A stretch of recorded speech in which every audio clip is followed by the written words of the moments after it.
We got to Shetland, checked out the weather forecast, saw that it was going to be a bit rough. We went and got some tyres to prepare for possibly deploying them over the back of the boat if needs be. Left the dock with 3 reefs in the main and the jib. 35 knots was what we were expecting, but there was a reasonable sea starting to build. And we started taking the sail down. We put a reef in the jib and we were just surfing down the waves at, in the teens. And the oil rigs that we were seeing were starting to disappear and come and go in the waves. Took our jib down and took our mainsail down, put the heavy jib up for a little bit. Going down the waves was great fun. Occasionally you just get hit by one which started slewing you sideways a bit. Wasn't really a worry about burying the bows because they're such long, fine bows with lovely pick up. But it was the sideways slewing once you start slipping on the wave and you lose control a little bit. And we said, well, before it gets too bad, maybe we'll just throw a line out the back and see the effect of it. Because we hadn't done this before. It certainly did slow the boat down. Waves occasionally broken into the cockpit. We deployed another line.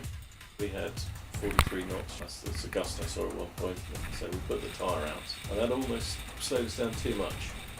Down to about 4.5 to 5 knots. But it felt fairly comfortable, so we just rode with it. We were fair sailed for 18 hours. I think probably we'll towing warps for maybe 12. So it was a fair old time. We had sort of fun crossing the start line and doing about 6 or 7 knots with no sails up at all.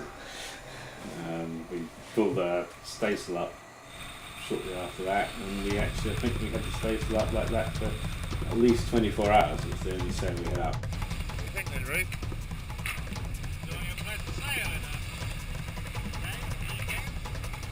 We're cruising or racing in company, I believe they call it. There's the mighty Strontium dog. I mean, Andy Fennell and Simon Redding. Drinking tea, probably. We've just got all racy on us and pulled out the rest of their Genoa. Which might not be a bad idea. Had a few interesting moments, haven't we?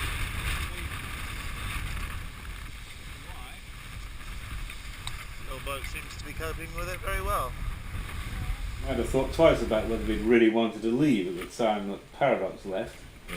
I'm pretty sure if I was in Paradox I wouldn't have left. No, that's a story in its own right. Paradox was the first boat into Lerwick, beating all the Class 40s, leading the whole race, which meant they were first out. And the Royal Western Yacht Club decided to add some time to the compulsory 48 hours stopover, which about 10 minutes after they'd told everyone, which they were quite relieved about, they withdrew, leaving it with the skipper to make the decision of whether to sail or not. So the Paradox guys, Will and Matt, were looking a little bit apprehensive untying from the dock, and just before they went out I suggested they took a few tyres with them. They got hit by an enormous wave. The boat was rounded up and turned sideways. It was then tossed off of the crest of the wave and dropped vertically down the wave face sideways, literally skipping out of the wave as it went down, about 3 times apparently. That was washed out of the helm seat and somehow ended up in the cockpit. The wave then proceeded to dump into the cockpit, washing the metal winch handles out of the cockpit coaming. At this point they decided to get some tyres out the back and steady the boat down and go a little bit more cautiously. It did allow the Class 40 yachts to then overtake and beat them to Lowestoft.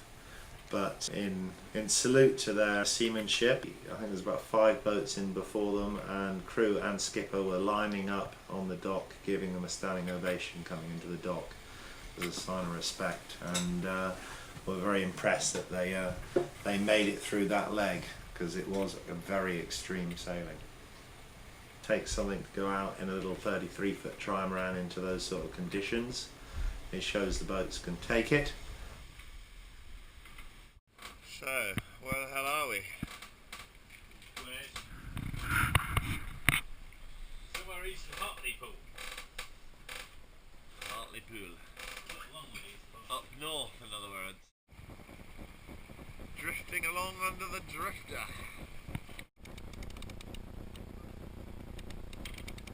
Having to paddle faster.